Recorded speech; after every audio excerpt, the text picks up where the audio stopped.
Okay, we're back. We've gone through the two-factor authentication, and yep, got to agree to a bunch of legalese, but thereafter it's going to then try to, I think, look at your account, how many devices are attached to your account, and ask if you want to sync history, browser history, passwords, whatever with this device, and we're just going to say no, no, no, and bypass all of those options. But you have to actually connect with the Google account, otherwise you won't be able to use the Play Store. I am not going to back up, and I just generally say no to all of these things. Right, and hit accept. And I'm not going to do a PIN. I'll let customers do that, so I'll just say skip.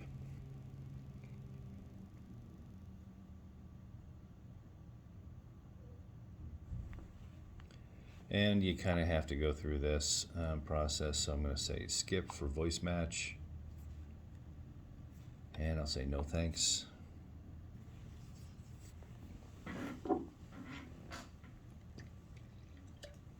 I'll say I've got the unit in a dock right now, and you can't use the RFID scanner. I'm not even sure you can use the barcode scanner when you're in a dock. It's just a Zebra quirk. There is a way out of that to send something down from a PC to enable that, so when we screen mirror and do demos, we can do that. But then there's all kinds of additional issues with enabling USB debugging, and I don't really want to do that, so I'm just going to go ahead and hit the PlayStation or Play Store and download the one app I'm looking for. It's not even letting me do that inside the dock. Funny. So let's talk a little bit about moving icons around. So if this is your home page, if you want to actually move some of these things to a separate page, just grab the whole thing and then slide it over to the second page, right? Then slide over again. I'm going to take the entire Google section and slide that over. I generally try to keep the home page very simple and only the icons that customer will be using on a daily basis. Any utilities or configuration things I keep off of the home page. I just find that it confuses folks as to which icon to use for their daily work. So also same thing down here, you can hold these, sorry, I'm going to back out of that. Hold these, drag them up, and you can hit remove at the top. And we'll do that for the calendar because there's no reason to have that either in terms of how we're using this, right? And I don't care about having a Gmail account there either, so I got nothing at the bottom. Now, there are a couple settings that I really do like at the bottom. One is, so drag up until you see settings. So hold settings,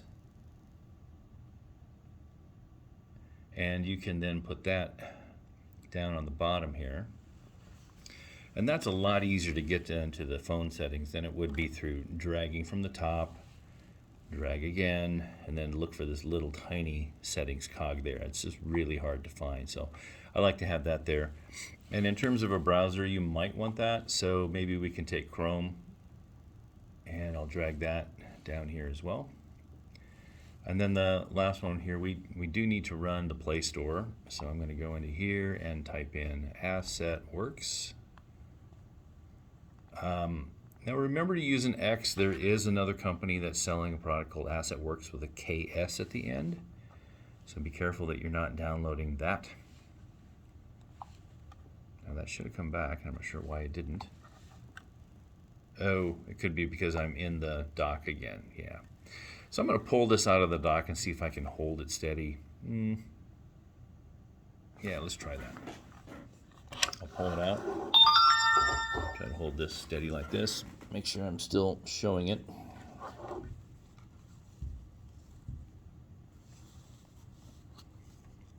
Maybe I can put my phone underneath it.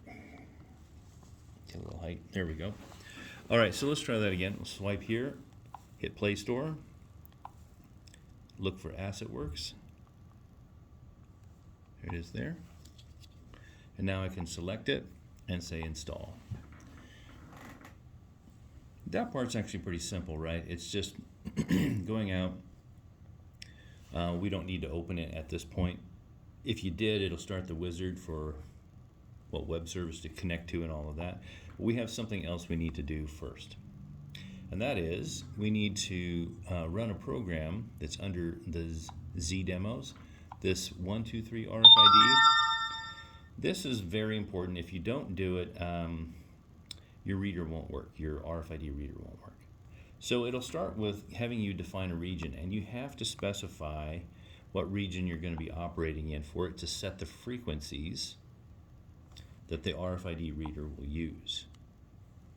And now if we do an inventory and we hold the tag down, we'll actually see tags. And so we know that the reader now works, okay? Now, I'm going to take the AssetWorx program and put it down there on the home page as well.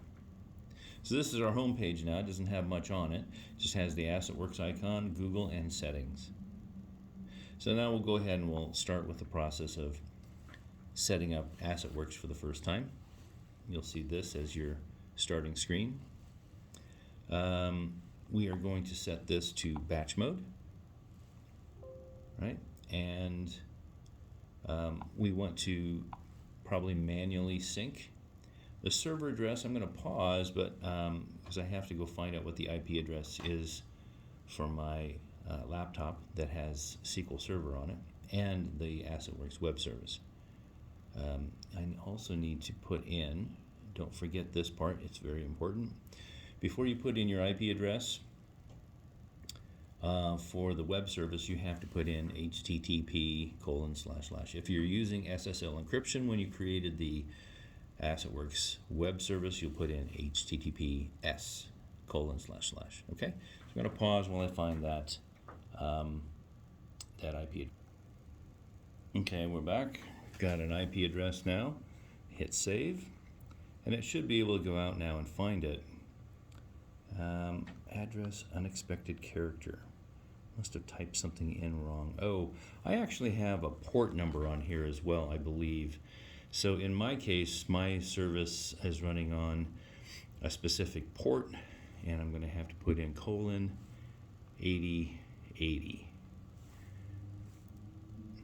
And now we'll try it again, and there we go.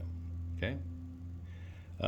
I don't care to do any of this with the browser, but say no thanks on that. It goes onto a browser automatically to have you log in with an account name. And I will just type in a demo account that I have here.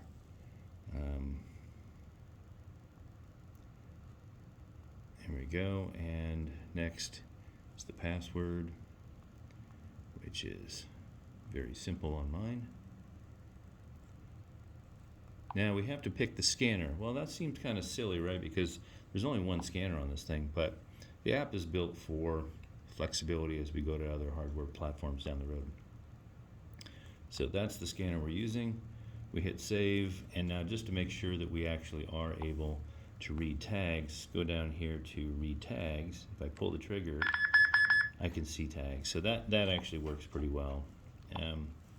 And the other thing I got to do here under app settings, scroll up and do down here on server. That'll make the syncs happen a lot faster. All right, so we'll hit save on that, and then the last thing is we're going to sync our app and pull down data from our SQL Server via the web service. And there's our sync completed, and now we can test that by just looking at, okay, let's look at assets. And if I hit search, it should come back and pull up the assets that are associated with that login account. All right, so now we can go through the scan room thing, and there's separate videos on that, but this is how you set up your reader so that you have AssetWorx, Chrome browser, and settings here. Everything else we pull over to this secondary page. Don't forget to run the 123 RFID app from Zebra first to set your FCC region, your frequency region, otherwise your reader will not work. You cannot have more than one app running with access to the RFID reader at the same time. So make sure when you hit the little square button you've only got AssetWorx open, and that you don't also have the Zebra app open at the same time. If you do, those two apps will conflict, and precedence, I believe, is given to the first app that's opened. So it's not, there's nothing you can do about that. It's just the way that the operating system is going to work with the hardware that's attached to this reader.